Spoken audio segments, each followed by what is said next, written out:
Hello, everyone. Welcome back from lunch and some sunny walks. We are returning to a rather unconventional format. We have our guinea pigs to the left. So when we organized the panel, when we organized the day, we put out an open call to friends, colleagues, students, acquaintances, influenced by people who wanted to come today and give a paper of 5 minutes. And there was very, very strict instructions. The strict instructions were 5 minutes, 5 slides, and a orienting quote, question, etc. from Britzman's work. Sometimes that quote is explicit, other times it's more implied, that we encouraged panelists to be either academic or playful, that this was a chance to you only have 5 minutes, right? So it's too long to fake it, too short to say anything.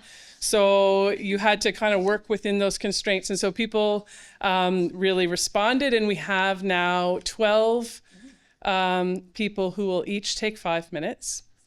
I have done this before, and I know academics since I've lived with them most of my life, and so I have an obnoxious timer. I think of this as a democratic tool. Everyone gets exactly the same amount of time. I beg the panelists' forgiveness for the beep, beep, beep, beep, beep that some of you will hear.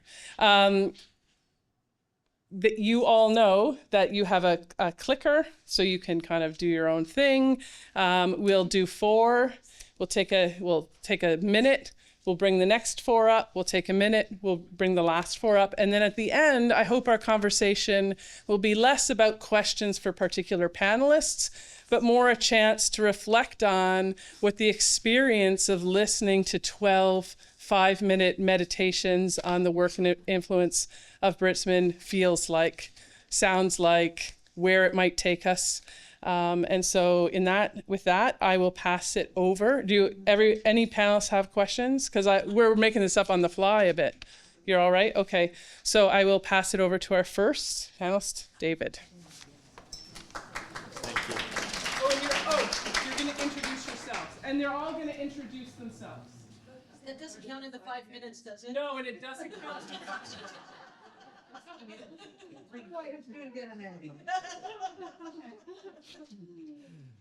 Jen, just hold off with your timer because I want to say just a few very brief things. Thank you.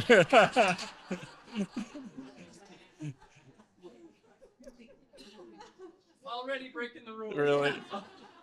This feels very petit bourgeois, but anyhow, good afternoon, everybody. My name is David Clark, and let me begin by saying what a pleasure it is to be here with you today and to share in the joy of honoring Deborah Britzman, our beloved teacher and friend and fellow traveler. I thank all of you who work so tirelessly to make this happy colloquy happen. Deborah, I've always experienced you like a swoon, but with this difference, it brings me to my senses.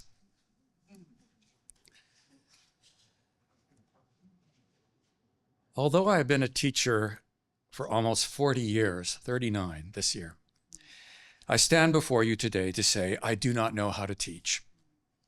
I do not know how to teach. Deborah taught me that, or rather she put into words a wordless intuition I feel every time I begin a class, at once vulnerable to my vulnerability and to the vulnerability of the students with whom I mingle. As Deborah says, quote, "What is left to think is the impossibility of our work, not so much from the place of its failure or the adequacy of technique, but rather from within the areas of conflict where our work is most incomplete and where we are surprised by what we do not really know." I experienced Deborah's words as a kind of categorical imperative, gentle and stern, to start and to start again, the interminable labor of tarrying with the conflicts that make a stranger to myself. Stories and paintings and all manner of aesthetic objects help because their raison d'etre is surprising us with what we really do not know. I remember a fragment by Kafka, a few sentences spoken in the voice of an accomplished athlete for whom success is not the opposite of failure, but a particular way of failing, not unlike how walking is a barely controlled kind of falling down. In Kafka's fable, an Olympian swimmer, congratulated by fans in a homeland he does not recognize and in a language he does not understand, nevertheless insists that he does not know how to swim. Once upon a time, the swimmer did not know how to swim, and that inability remains with him always. As he swims, and because he swims, Kafka's swimmer cleaves to not knowing how to swim. And to say things too quickly, I do not know how to teach. Part of teaching, the most important part of teaching, beyond gaining competences and developing techniques, is not knowing how to teach. Something always resists. I wonder if you feel it too. The raised heartbeat, the room temperature not quite right, the vertiginous sensation of jumping in who knows where or where from, the feeling in the back of the mind, this is all like a dream. It's all so strange while also so familiar. How did I get here? Why is it so fucking exhausting? Where are my words? I have walked so purposefully into this classroom, and yet I often feel like I've been thrown into this pool, this deep end, with and against my will. There is no overcoming this resistance to teaching because teaching is itself this resistance. I hope that every faculty of education is up to teaching that, whatever that is. One thinks of Freud's insight into the nature of repression. Forgetfulness is not opposed to remembering because sometimes remembering can only take the shape of forgetting. Long ago, yesterday, I did not know how to teach. And it seems to me important to shelter a place for that experience, if it is an experience, of not knowing how to teach or knowing what teaching is in every classroom in which I find and lose myself. Each educational relation calls for a radical openness to the insurgency of not knowing how to teach and to being surprised, as Britzman says, by what we do not really know. I do not know how to teach. I have never not known how not to teach. Now, how I know that I do not know how to teach is indeed enigmatic in the matter of a dream, in the way that Kafka's fragment is a dream located who knows where and in a language the dreamer does not understand. For this reason, I am wary of the triumphalism of the teacher presumed to know at least this one thing, namely that I do not know how to teach. No, in all rigor, I cannot know with any certainty that I do not know how to teach, but this uncertainty does not await knowledge because it is not knowledge. I feel a powerful impulse from where I know not, and in a language I do not speak, to help my student see this, whatever this is, even as I teach my heart out, and because I teach my heart out. Like the amphibious creatures in Michael Andrews' painting, Melanie and Me Swimming, I dwell between two worlds, incommensurate yet mixed. I do not know how to teach, and in my non-knowledge, which is hardly mine to claim, I am abandoned to this stammer, this spell, this plea in the liquid place where I teach and where I claim without warrant to be teaching. Perhaps what we call teaching is little more than a swerving from this truancy, which I remember in the mode of forgetting and avow only in the shape of a repeated disavowal. I do not know how to teach, and honestly, Deborah, I wager that you do not know either. I say this with peace and love. And it seems to me especially important at this very moment, amid a burning, cruel, and unforgivable world, this seemingly uneducable place that we call the world, to begin and begin again with humility and commitment, to teach without knowing how to teach and without knowing what we teach. And I hope that my students glimpse something in this not knowing and treasure that sacred part of themselves that does not know how to learn.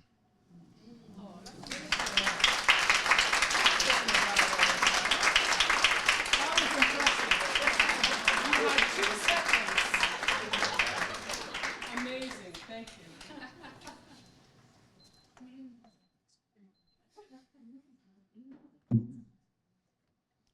I press this to go forward. I'm David Lukowicz, and I am, as always, sweaty and confused. Okay.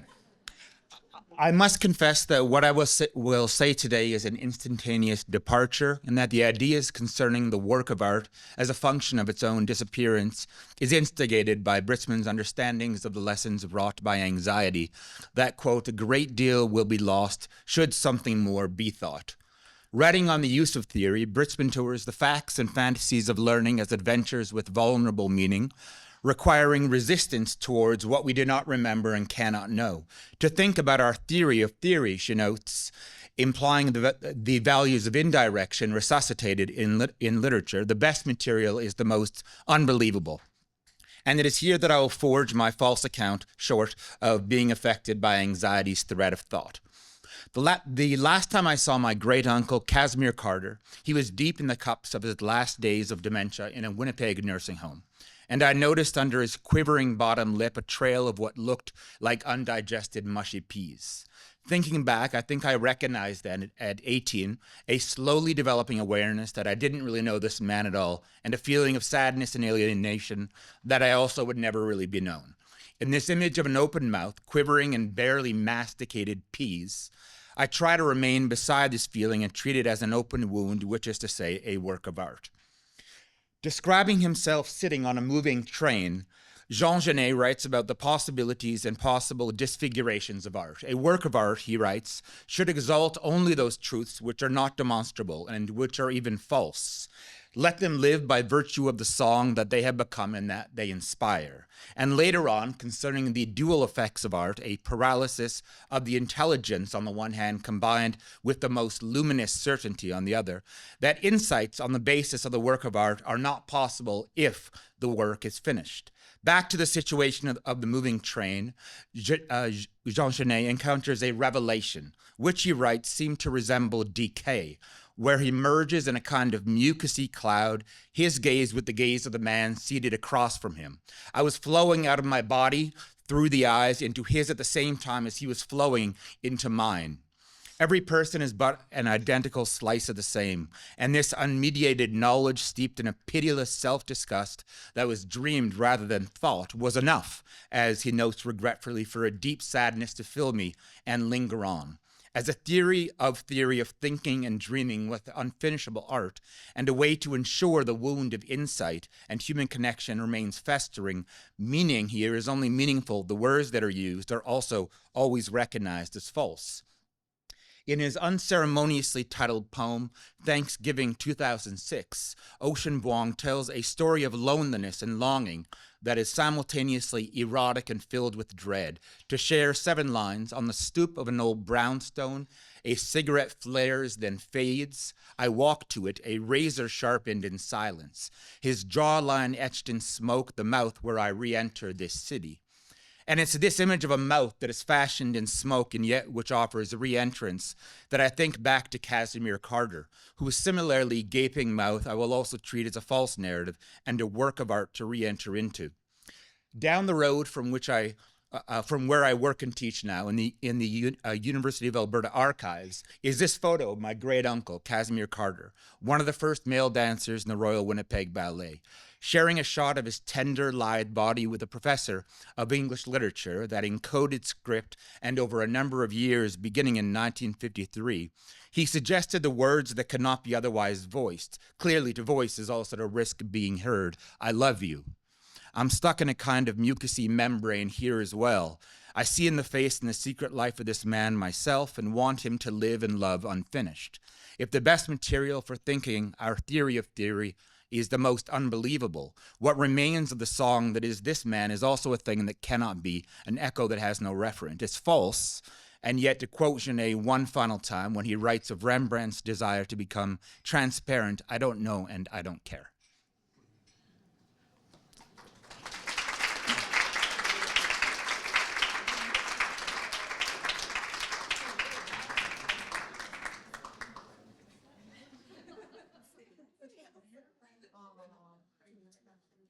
Right? Okay. Go to the next slide. There we go. This one. Okay. My name is Lauren Schwartz. We English teachers have a problem. I realized this teaching intermediate language arts during the years when the Twilight novels were all the rage. Students would read the books and then come to English class engaged in blood feud with other Twilight readers about whether werewolf Jacob Black would be a better boyfriend than vampire Edward Cullen. The animosity was often worse between students who agreed on which supernatural boyfriend was the clear choice. These young literary devotees would debate, argue, fight, and cry over whether Jacob would clearly prefer them over their rivals. In my classroom, I literally watched lifelong friendships end because of Edward Cullen. Those little black marks on pages had driven my students to madness. They had fallen in love with letters on paper. It made me think about the work we do teaching English. When things are going right, our classrooms look much like mine did. Passionate real-life feelings are aroused by reading. Literary experience becomes lived emotional reality, and the innermost parts of ourselves are at stake in how we speak about the text that we encounter. We write about the characters and events and books we care about as though our lives depend on it. And maybe they do. The work of teaching English proves Adam Phillips' assertion that, quote, to write and to read is to be close to the source of something, close to the source of the most important something.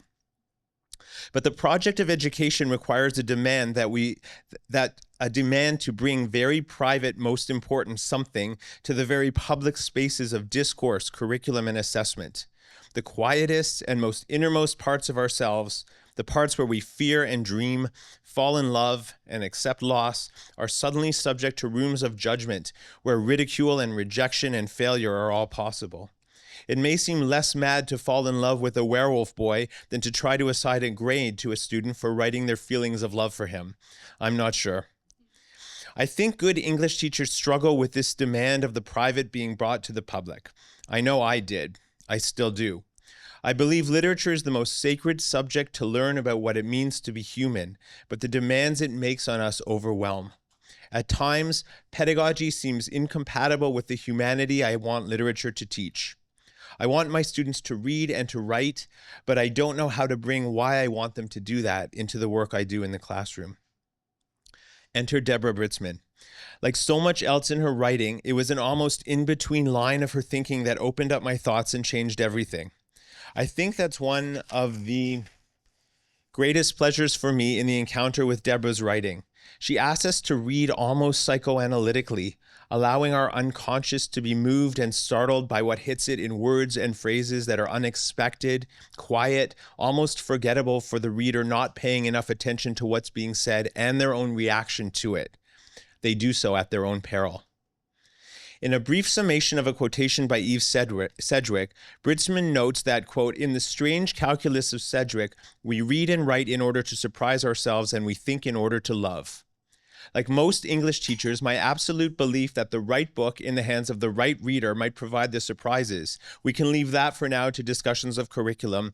At the very least, it's the subject of another longer paper when I have more than 5 minutes. But this idea that we think to love, for me, was a quiet revolution.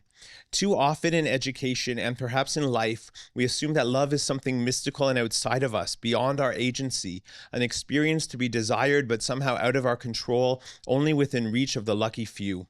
Deborah's quiet sentence offers a different perspective. Love is something we play a part within. It requires participation to think it into being. Love without mind remains unrealized. Affect is emotion with a thought attached, and the thinking is our responsibility. Perhaps this is the purpose of education, and literary education in particular, to bring into our classrooms the love our students and we ourselves might have for Edward Cullen, or Emily Bronte's Heathcliff, or Juliet, or for poetry itself, and to think together about the ways they offer us experiences of longing and desire, the piercing loneliness of grief, the terror of an unknown future, or 1,000 other human experiences that feel so real to us when we read them. This we can do. We can have these emotions and think about them in ways that engage language and the heart and the self, who we are, what we've read, the life we live, the hopes we inhabit. It's something we can do together in our libraries and classrooms and lecture halls. We think to love, and perhaps Deborah's equation also suggests that we might feel to know. What a revolutionary thought. What a gift.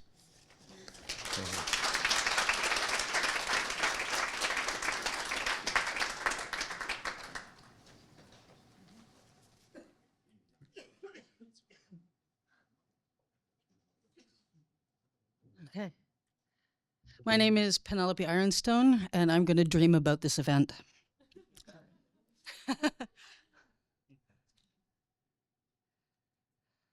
Following Deborah's suggestion to me some 25 years ago, I try to ask patient questions in the real time of pandemic unfolding. I try to ask questions that don't already contain their answers, but I'm sad to say I'm still terrible at it.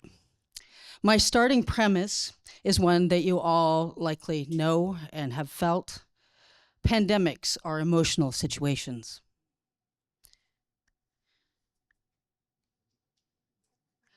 Scene 1. Me, not me.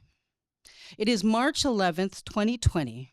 I remember it because it was the day that the World Health Organization called it a pandemic. I'm sitting in my home office, and I'm on the phone with a talk radio host discussing the overlapping and competing demands of risk as it permeates our everyday lives. The stresses of living in a persistent state of emergency, the challenges of navigating seemingly contradictory public health advice, and toilet paper. Now I'm on the radio answering anxious and impatient COVID questions. I'm explaining that the hoarding of toilet paper, which I inexplicably keep calling bog rolls, let the analysts in the room figure that one out. It is likely as a likely symptom of affective responses to feelings of vulnerability and uncertainty, loss of control, fears about the porousness of our bodies, and concerns that the scale of the problem, an imminent global pandemic, does not seem matched by the scale of our response. Wash your hands, cover your cough, keep your distance. Fantasies of shopping our ways to safety are part of our pandemicization. Oblique reckonings with disease ability and the uncanny feeling that this home is already inhabited by unhomelike things that we can't see, taste, touch, or smell. I make a note to look for disinfectant wipes. Privately, I wonder what toilet paper hoarding people think a pandemic will look like and how much of it they plan to spend on the toilet. I contemplate magical thinking and imaginings of immunocompetence and the toilet paper stockpile I replenished in January. I worry for the people who live roll to roll. Difficult knowledge. Even in the midst of a pandemic, we could not see a pandemic coming. Not even toilet paper can save us now. Scene 2. Here, not here. It is April 2003. I remember because the World Health Organization had just issued a travel advisory against non-essential travel to Toronto. On television, news show epidemiological maps and hospital quarantine lines and weirdly empty streets and masked people and heightened airport security and hygiene theater to control the morbid principle in terminal space. But I know viruses travel without a passport, and that the stretch of University Avenue that they keep showing on CNN is empty because it's been closed for construction for weeks, and I have not seen any masks, so how alarmed should people really be? It is here but not here, isolated and away, over there, and belonging to other people. Then I'm on a Greyhound bus, commuting from Toronto to Waterloo to proctor an exam. The bus pulls over, and several minutes later, hazmat-besuited people get on. They don't want to alarm us, but someone on our bus may have been exposed to SARS. Anxieties of global interconnectedness thrumming for months and now come into focus right here at this moment on this dirty bus. Breathing stale air by the side of the highway, liminal, in shock of recognition. They will already have arrived too late. Reckonings with the here and now of implication in the information of contagion. Even in the midst of an epidemic, we could not see a pandemic coming. Not even an inverted quarantine can save us now. Scene 3. Now, not now. It is June 2009. I remember because the World Health Organization declared H1N1 swine flu pandemic as I was kicking off my first ever sabbatical and my research project from seasonal flu to pandemic influenza, the cultural life of a virus. In the mornings, I'm in the archives, sifting through assorted fawns linked to Spanish flu. In the afternoons, I'm writing a conference paper on H5N1, bird flu, the coming pandemic. And at night, I'm wading through the swine flu digital infodemic on the pandemic that is actually happening right now. Strange conflation of times. Recursion as the once forgotten pandemic is projected forward like a cipher to read the future. Deep time of the once and future pandemic, a new pandemic edition of an old conflict that is simultaneously then, now, and coming in a projected precarious futurity. This is the age of pandemics. I'm caught in the nether times of all the pandemics past, present, and future in this moment. Even in the midst of a pandemic, we could not see the pandemic coming. The pandemic is not over. Not even history can save us now.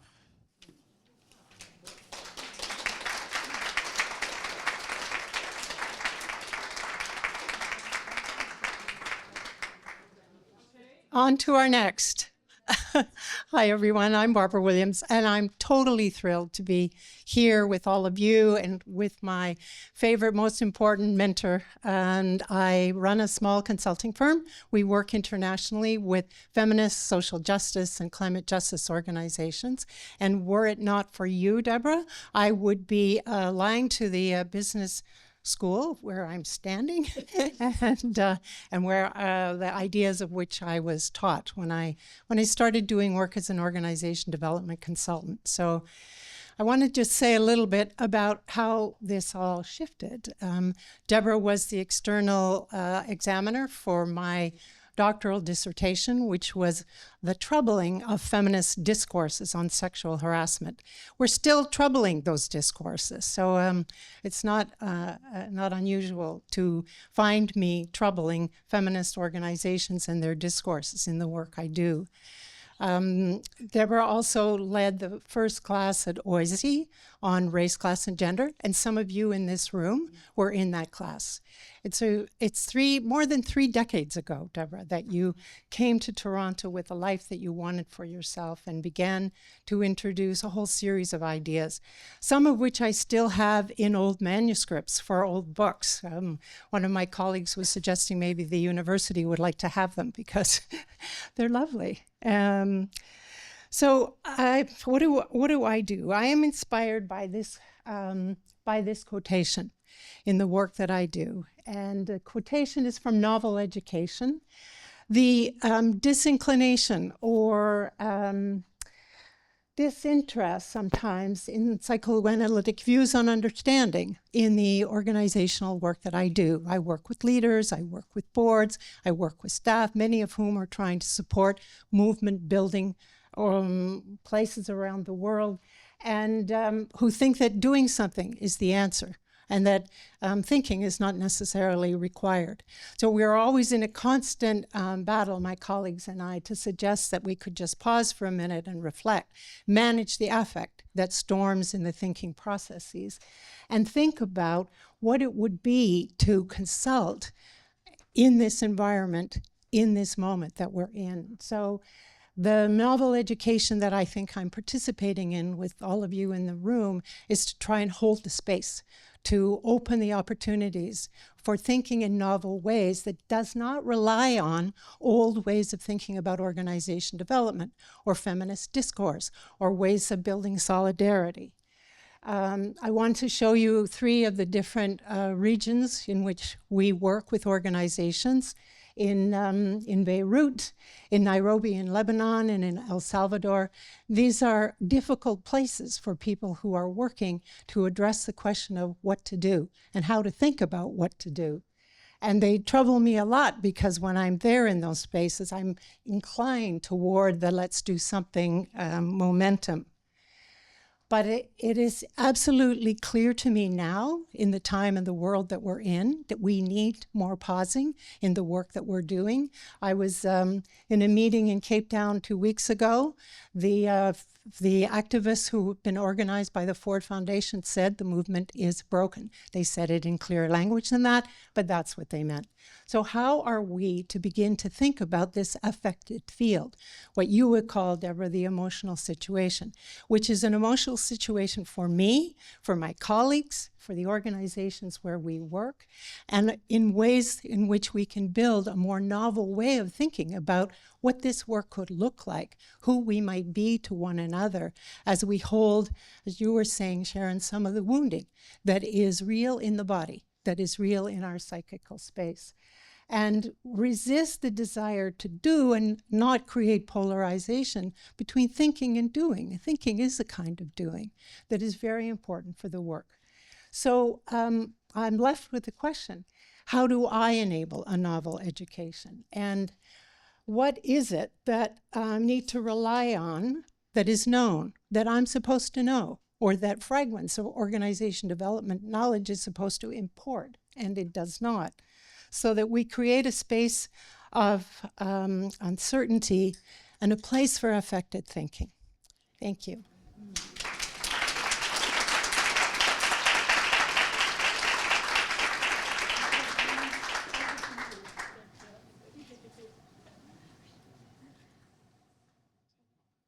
So I need to click the green button? Hi, good afternoon, everyone. I'm June. It is my pleasure to be here to have a chance to talk about my theory of Professor Britzman's theory and teaching. I thought of many different ways to do this 5 minutes presentation. I thought about making a short video. I thought about doing drawing animation. I attempt to convey internal theater in a certain manner, but I found myself lacked the necessary skill. So I decided to return to the simplest words. I have had the privilege of being mentored by Professor Britzman for the past 8 years, and I'm currently training to become a psychoanalytic psychotherapist. As I transitioned from working with theory to working with clients in the clinic room, I found myself continually returning to Professor Britzman's first published book, Practice Made Practice, in which she challenged the traditional saying, practice made perfect, which implied with enough repetition, one can reach a flawless level of skill, where errors are eliminated and the practice become almost automatic. However, Britzman argues that teaching is a complex, relational, and psychologically charged activity. And it's an ongoing process of learning, self-reflection, and adaptation rather than a skill that can be perfect. This also speaks to learning to become a therapist.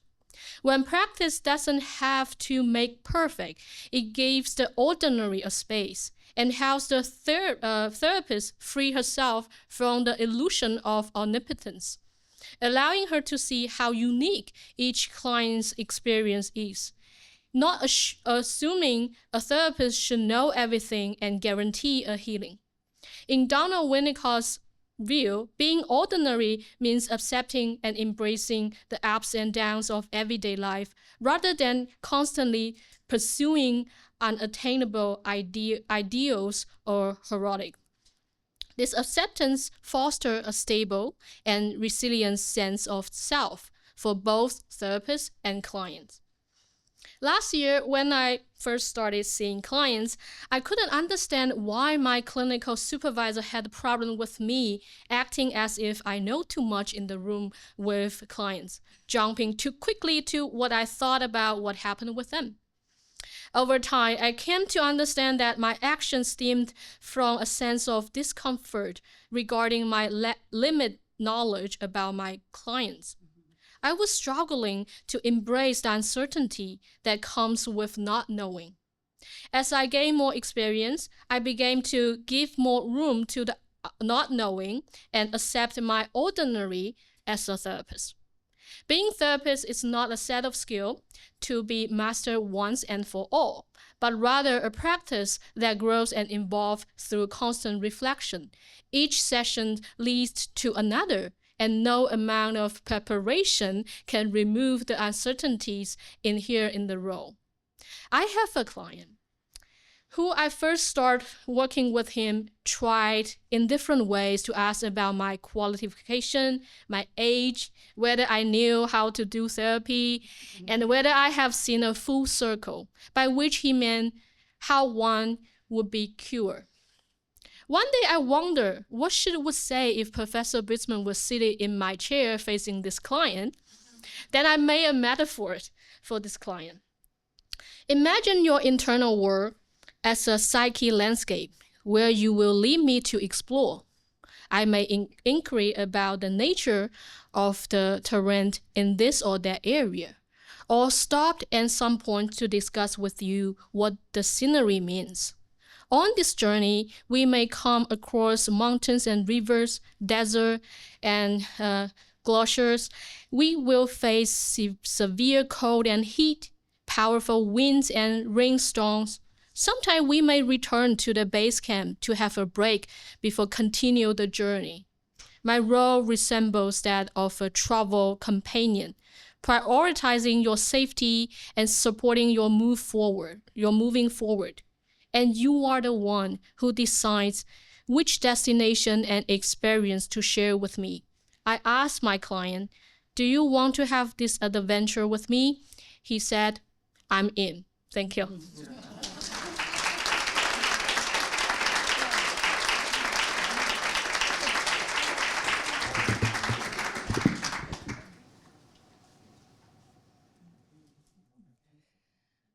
I'm Bianca Rose. "Oh, go," was the advice given by her mother to a distressed Deborah when she had accidentally checked the wrong box for her intended program in her college application. So she went. This accident of subjectivity, as Deborah describes it later, marks the beginning of her formidable journey into education and psychoanalysis. Years later, her mother's words echo in Deborah's own counsel to aspiring originals. To become an original, she notes, one must tell the truth, say whatever is on one's mind, right through censorship, through conventional morality, through cultural politeness, and through worries about what someone else will think of it. Indeed, go out of your senses, jump on that A train and say everything. So here I go, jumping on that A train. Not merely in pursuit of an original interpretation of Deborah's work, but also to engage in a cartographic exercise tracing the contours of the psychoanalytic landscape she has so meticulously charted. It is a long train ride, since her work covers more than my time allows, so beware of quick stops and swift departures. If you encounter uncanny scenes that will seem strangely familiar, remember, they are mirages onto a timeless journey. The first step onto this voyage begins with her first experience as a high school teacher and her first encounter with monsters, or rather with the vagaries of learning and not learning. Here we shall note that monsters help us descend into the unreal reality of psychical mind to offer us a glimpse not only into Deborah's archives of drives, but also into our affected subjectivity, both as writers and interpreters of her words. Beware of monsters, cautions an inscription as we proceed, for monsters draw us to the frontiers of the playground where meaning collapses, caused by the loss of distinction between self and other or subject and object. But as any experienced traveler, equipped with Deborah's guidebooks, we do not panic, as we have already learned from her that otherness is smack in the middle of things.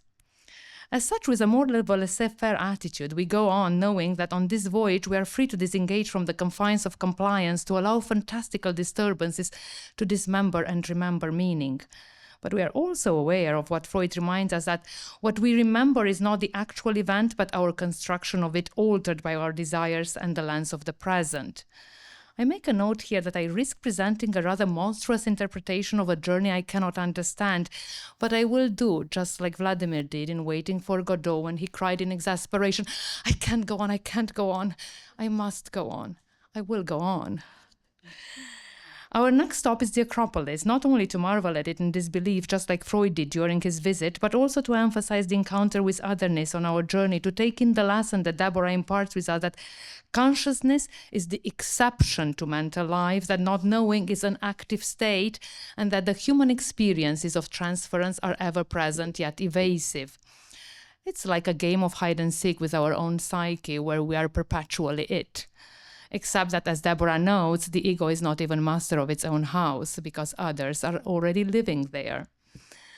It is with this realization in mind that we are approached the site of Deborah's unearthing of Freud's archaeology of the unconscious and its manifestation in learning.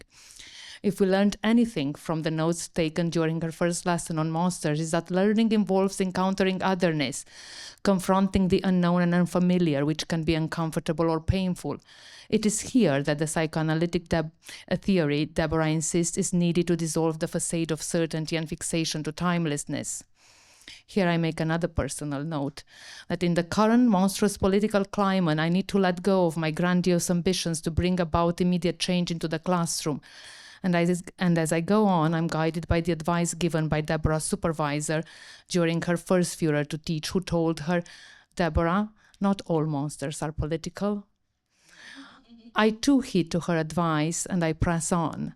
Perhaps it is Deborah's reassurance that all of us are subject to the radical uncertainty of being with others in common and uncommon history, and this being with other beings makes development uneven and uncertain, that makes me stop. A new horizon opens up here, with Deborah skillfully reworking Togashi's concept of the psychoanalytic zero and beyond's interpretation of negative capabilities into education to integrate radical uncertainty and one's limits in the face of helplessness and vulnerability as sine qua non conditions for an ethics of education, for a novel education. And finally, we arrive at our last stop, where we take note of an education that follows Deborah's interpretation of Derrida's call for a radical openness, for a hospitality without reserve, a hospitality that requires us to embrace rather than rationalize the monsters that emerge from the shadows of our unconscious, to welcome the stranger within, the abject, the uncanny, the irreconcilable, without judgment and reservation. It is an education that offers what Deborah calls a warm pedagogy, that fosters a sense of empathy and understanding towards the complexities of human experience, of human condition. Her warm pedagogy is an antidote to a world that is or is becoming, as Hannah Arendt worried, out of joint. And this is Deborah's vision for the rebirth of education, her own ethical turn for taking responsibility for an educational landscape where teachers' illness and burnout can be thought as part of the messiness of learning and not learning, and can be accompanied by empathy in order to keep on going. So, dear travelers, hop off the psychoanalytic express. Go on. Now check the wrong box, confront your monsters, climb your own Acropolis, return to your own histories. For in Deborah's world, these accidents of subjectivity are not mistakes, but the very essence of growth and transformation. Take a second chance at education, one that begins with the other, for thinking with others, Deborah reminds us, is the only means for the self to transform itself. Thank you.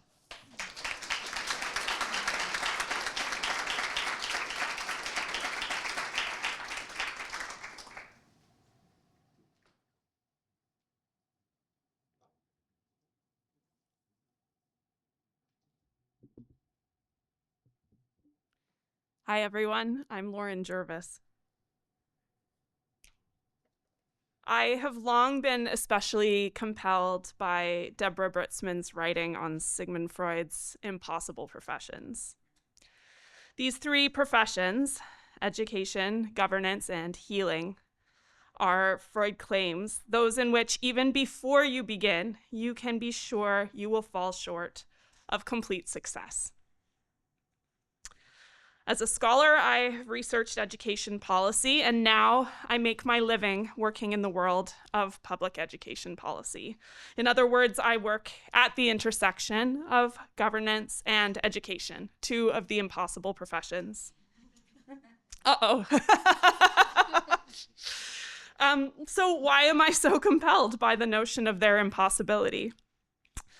Britzman writes, the idea of an impossible profession affects us because it proposes a constitutive discontinuity, a lack the profession represses, negates, and projects into others.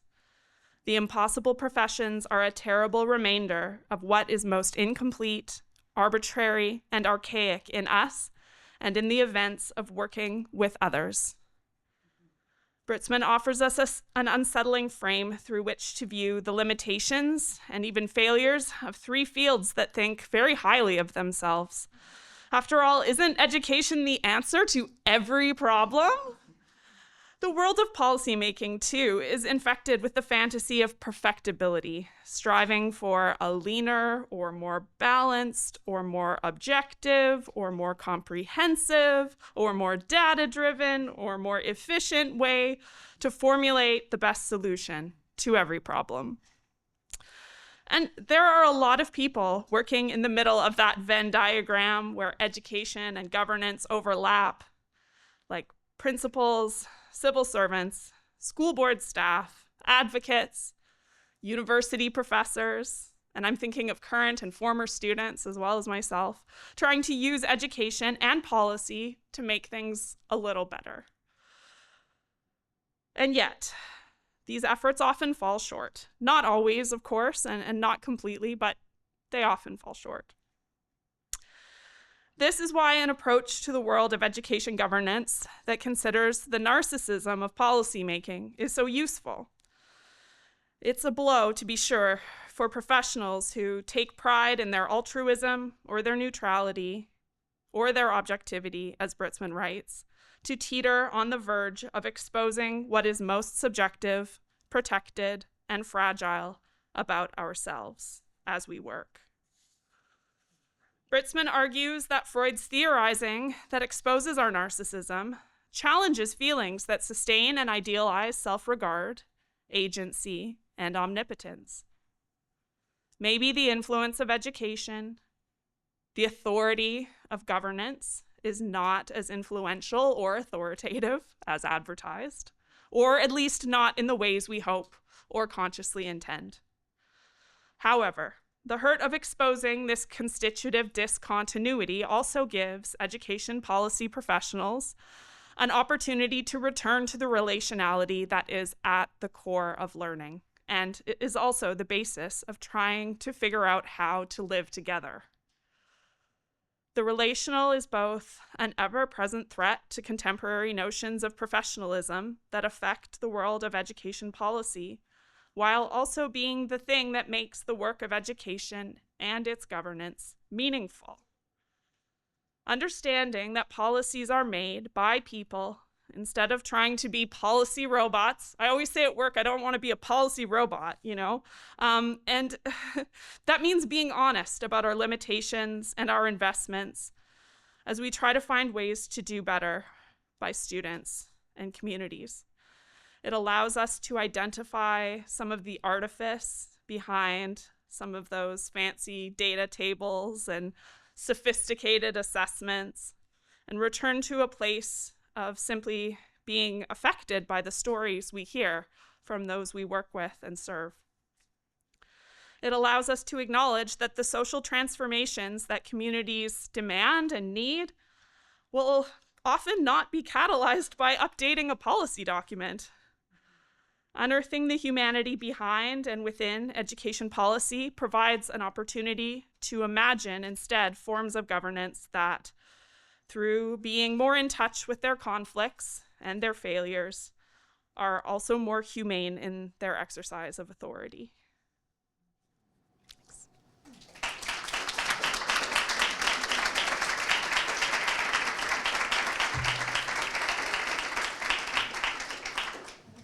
Hello, I'm Hannah Spector. So combining principles of math, art, and anatomy, the Vitruvian Man drawing is meant to capture the humanism of Homo sapien in its perfect form. If the circle encircling him symbolizes divine infinity, then the square surrounding him is said to represent earthly rationality. New to Da Vinci's drawing of it shown here, The phallus is located at the midpoint of the square, rather than at the center of both the circle and the square, as in earlier renderings. From the perspective of Freudian drive theory, it seems ironic that the phallus is at the bullseye of rationality. It is also ironic that self-designated wise man is driving the sixth mass extinction, a point I will return to in slide 4. Okay. In Remembering, Repeating, and Working Through, Freud speaks upon the compulsion to repeat as an illness if the patient does not know that the repeated action stems from a forgotten trauma. Quote, the patient does not remember anything of what he has forgotten or repressed, but rather acts it out. He reproduces it not as a memory, but as an action, without being aware that he is repeating it, end quote. The idea of a forgotten trauma manifesting as a repeated action informs the following case. The case. For 7 years, I worked as a high school teacher in Florida,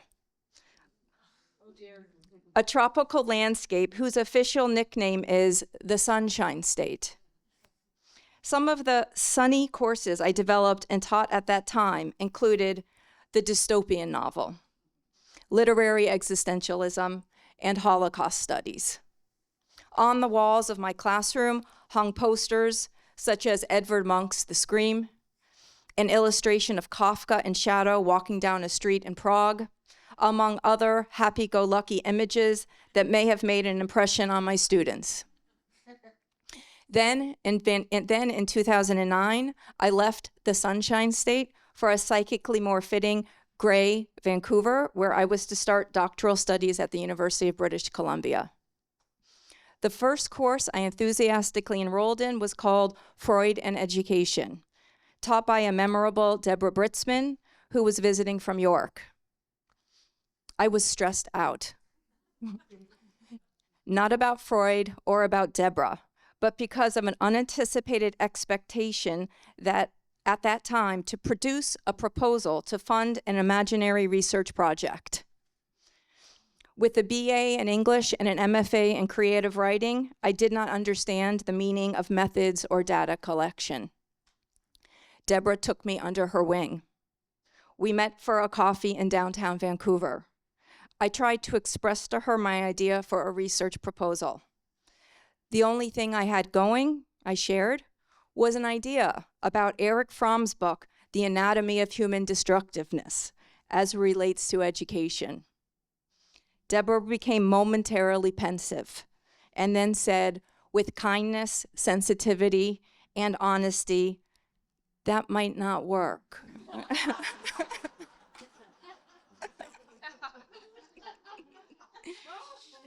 Deborah, for better or for worse, I still am, to borrow words from a novel Education, quote, preoccupied with scary creatures, end quote. Oh, I need to go back. Sorry. Back.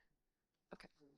In Monsters in Literature, a chapter from that book, you write, quote, teachers' emotional states may also transfer an unresolved conflict of childhood history onto the screen of pedagogical desires. A turn toward one's history of learning is made not to repeat a remnant of childhood fantasy, but to analyze its distortions. If the transference is there between teachers and their texts, can students animate the teacher's new thinking on this old conflict? End quote. My old conflict presents itself today in new research concerning the Anthropocene and its discourses. 2 quotes animate my thinking on this subject, one that has informed my work for decades and a thinker who has, To Think What We Are Doing by Hannah Arendt. The other is newer to me and loops me back to Freud. And here it is. Are we not all at fault in basing our judgments on periods of time that are too short? We should make the geologists our pattern. Last slide. Freud's writings on narcissism, denial, human megalomania, The death drive and mourning and melancholia provide entry points into understanding who we are as a species and how we came to what some are calling the end of human history. At the Boston Psychoanalytic Institute, I'm collaborating with a group of analysts who are also concerned about the climate crisis. Projects there and with colleagues at the University of Vienna on the destruction of the biosphere are in the early stages of conceptualization. Perhaps persons here may be interested in joining up on this work too, and I invite you to that. Thank you.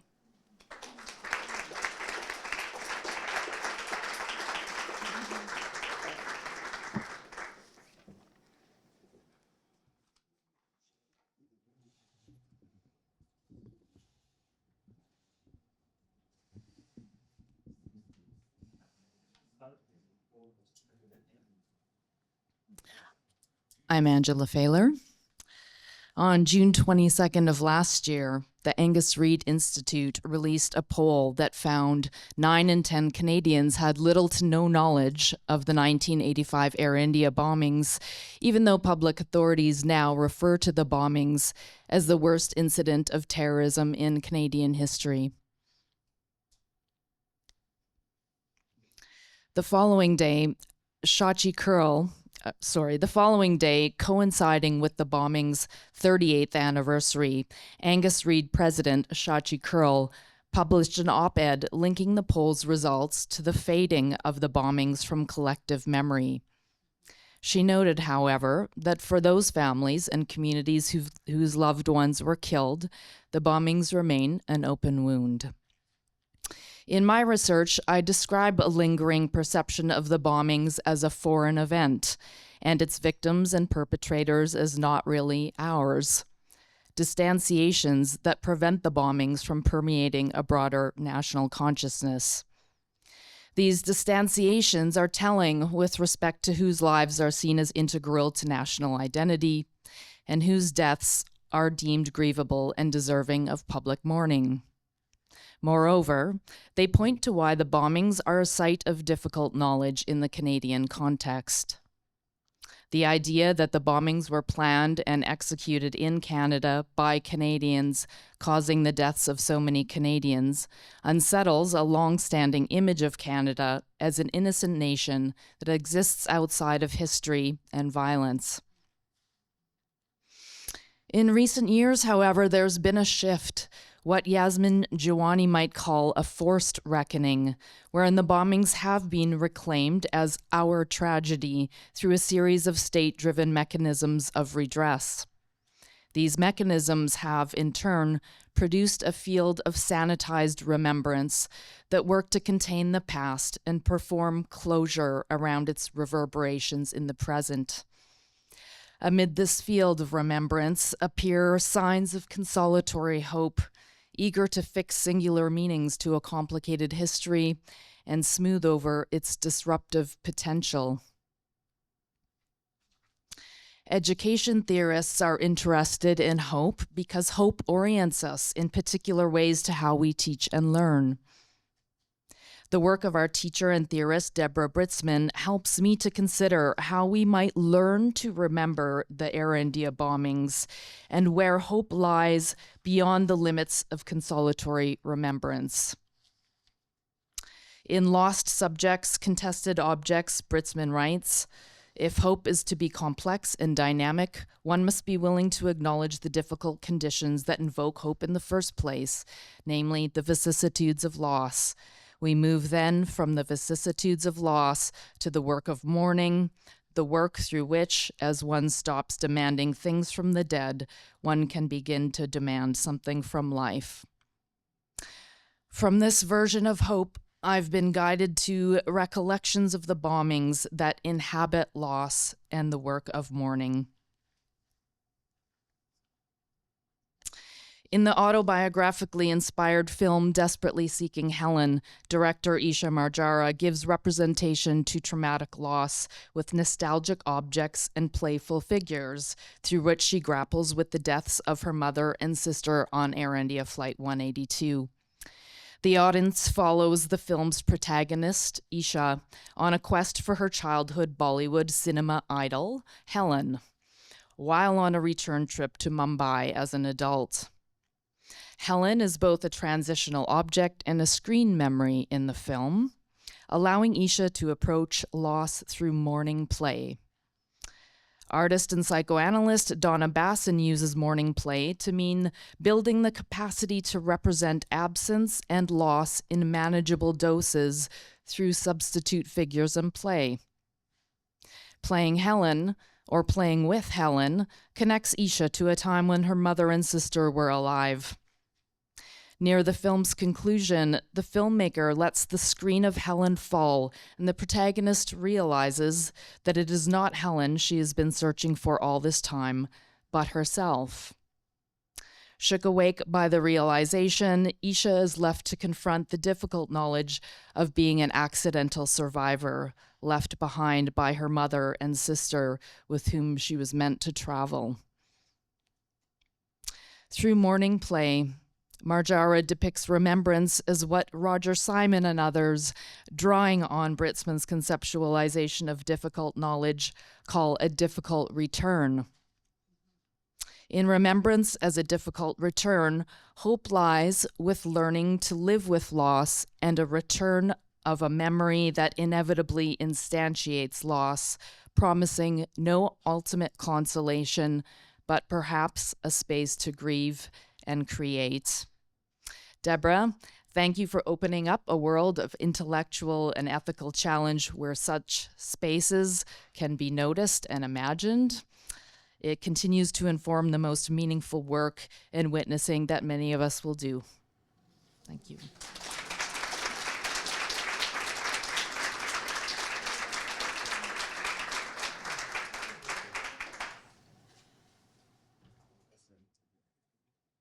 It's a very simple clicker. Green is forward, yeah. I have to start it. Okay.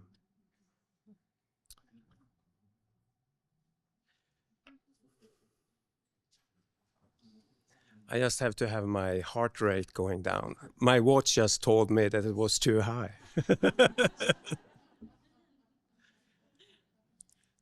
Richard Rorty once said that scientists don't need foundational truth, but therapy to live with uncertainty. And talking here today, I know what he means. But if scientists had read Deborah Britzman, Jacques Lacan, and Georgias, the sophist, they would have realized that all life is meaningful and that all that we have is meaningful speech acts and practices making practices. Rather than mirroring life, it's about living it. Rather than modeling life, it is to voice it. Rather than following steps to a given goal, it's about following what is possible in the moment, the flow.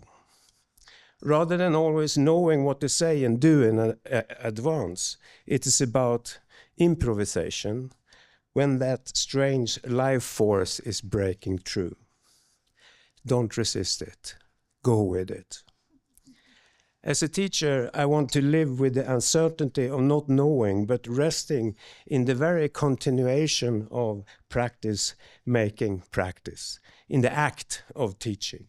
That extraordinary, autothelic moment in which nothing is given, always new, repeatable, but only in the very teaching gesture. This remarkable moment of kairos, the opening and cutting, in which being itself emerges as a new beginning, always beginning, never arriving. That is the promise of Britzman's education. That is the truth of practice makes practice. To teach and learn how to live well with ourselves and others, and fully embrace and embody the implications of that word, living with. This is a truly remarkable word. Without it, we would be lonely souls residing in the perfectible body of man and state envisioned by Plato, in which no plurality is possible, no other present than the aristocratic man. himself filling up the state with meaning. No air, no breathing, claustrophobic life. Always and only the perfect one, the ideal of a perfect life. But that is not living life, not the imperfection of our lives, not the mediocrity of our actual lives. That is instead the tyranny of the one and only explanation. The one and only man talking to himself, as Levinas would say. On the other hand, the wandering teachers, Britzman, Gorgias, and Lacan walk along another path. The world is not, nor can be, a perfect whole, represented by a masculine body taking shape as the state of mind in eternity. Instead, as the teachers know, wandering from city-state to city-state, from classroom to classroom, everyday life is to embrace, to take the risk of living with others in the mixture, in the mundane life, but as such, beautiful in its imperfections. Therefore, practice makes practice, as I read it, is not a tautology, despite its form. It is instead something of a spell, a formula, a suggestion, a gesture of education that is not mirroring the world, but living the world. It's about being in the world anew, or maybe more radical. It is being the world anew. So, thank you, Deborah. Thank you for your tremendous support for setting up the Center for Public Education and Pedagogy at Maynooth University, Ireland, for which you served as an inspiration and visiting professor.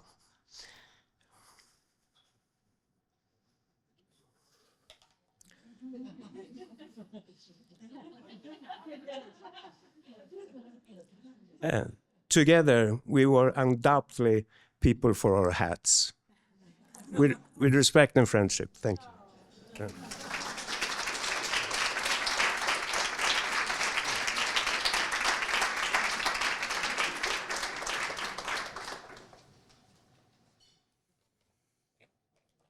Wow, these are hard acts to follow.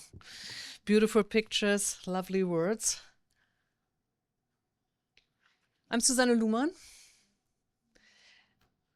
This paper springs from a memory of Professor Britzman laughing to herself while writing. Memory being an unreliable narrator, I cannot be certain whether this image stems from a conversation with Professor Britzman or is an anecdote related to me by somebody else or is something I made up entirely. Calling my contribution The Laughter of the Britzman, I initially proposed considering what Britzman in 1999 referred to as pleasure without utility.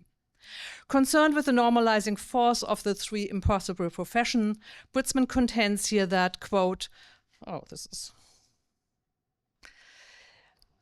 Britzman contends here that in the insistence that pleasure be confined to utility, the work of the apparatuses of education becomes preoccupied with normalizing. In normative developmental models of education, education becomes preoccupied with posing as a problem the specification of the proper object and with rewarding those subjects who desire the interactions of morality and the state apparatuses, end quote. Taking Britzman's observation regarding education's confinement of pleasure as an invitation, I wanted to consider what pleasure with utility might mean in my area of work, the field of progressive and feminist education. Rather than defining proper objects and moral stances, I speculated that instead we might take pleasure in that which is difficult, that is take pleasure in that which makes us most vulnerable in our work, and further pleasure in being interested in these difficulties and maybe to laugh while thinking and writing. As I sat down, the project took an unexpected turn. Where I had imagined writing without utility would thrive under conditions of my privileged status of full professor on sabbatical, to my horror, there was instead no writing at all. Just dread and seemingly insurmountable writing block. I probably don't need to spell out to this audience in any detail what not writing can look like.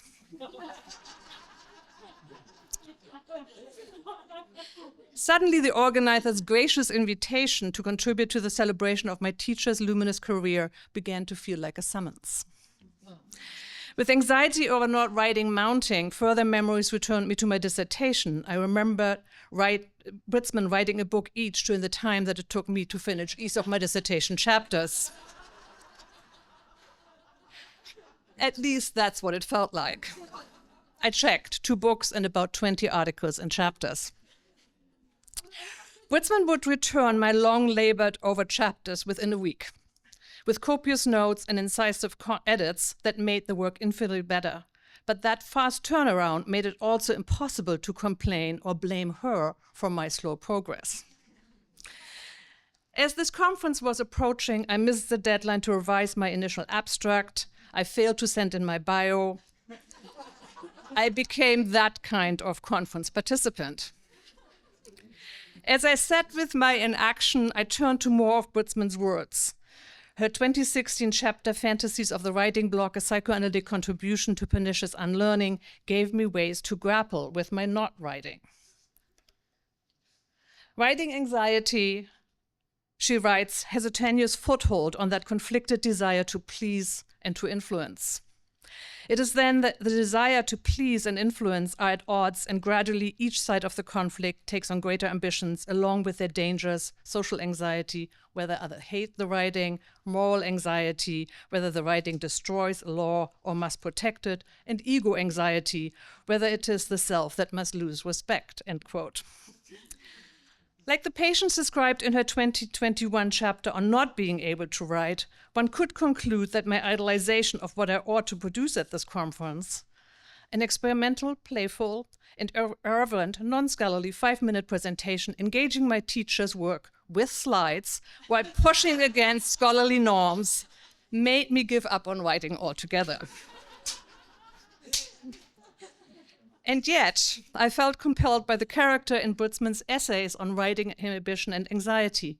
My favorite is Ruth, the Destructive Scribbler. From the case of this child, Anna Lysand, we learn about the difference between having lovely feelings and communicating lovely feelings, and the ways the latter requires work on forms of creating or writing. Identifying with Ruth the Scribbler made me wonder whether not writing is not or not only about inhibition and the triplet of social and moral and ego anxieties. Maybe not writing is the ultimate pleasure without utility. Maybe not writing is the attempt to preserve the lovely feelings that lovely thoughts can give us. Maybe keeping lovely thoughts to oneself is about the wish to preserve how lovely thoughts can feel rather than endangering them through the judgment or non-engagement of others, or subjecting lovely thoughts to the normalizing force of the political, moral, and the professional. And with these thoughts on not writing, not just as refusal, but maybe as pleasure without utility, I finally found myself laughing. Thank you, Deborah, for 3 decades of lovely thoughts. And thank you to the organizers for their tenacity and fortitude to bring us here together. Thank you.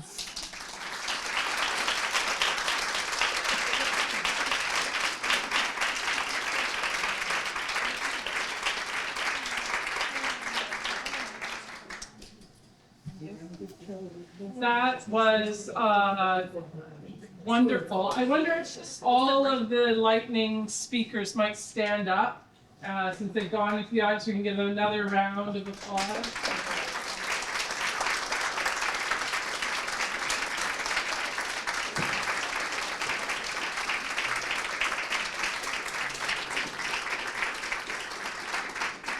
I love the idea that we had the power to cause such anxiety in people.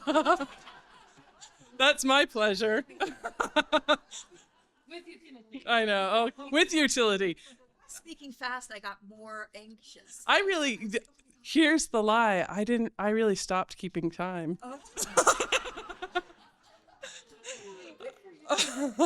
So we have about 20 minutes. It's not really enough time to have a fulsome Q&A. I want us to all have a break, but I wonder if I might just, from those of you who are listening, just gather a few reactions. What was it like for you to hear these 12 very provocative, beautiful, and different meditations.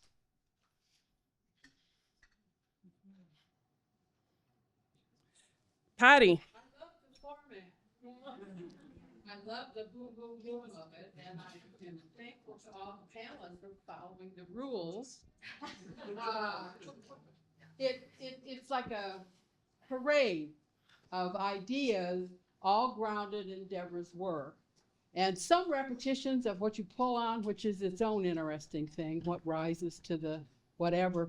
But again, a format that, as an audience member, really kind of keeps you alert after lunch, especially, and intellectually moving. So thank you. Wonderful. Yeah. Thank you. Other thoughts or reactions? We were crying over here. Crying. All right. I love it. I love the. Is it on? I love the format as well. I think it's a brilliant idea. And maybe it actually got people to concentrate their thoughts into those 5 minutes. I know there was anxiety about it, but they were all fabulous and all so appreciative of Deborah's work. I thought it was lovely. They were poetic. They were wonderful. Thank you. Thank you. Questions that people have now that they're leaving with? I was taught by Deborah. I can stand here. First time I ever saw her lecture, she just stood there. So you cannot intimidate me.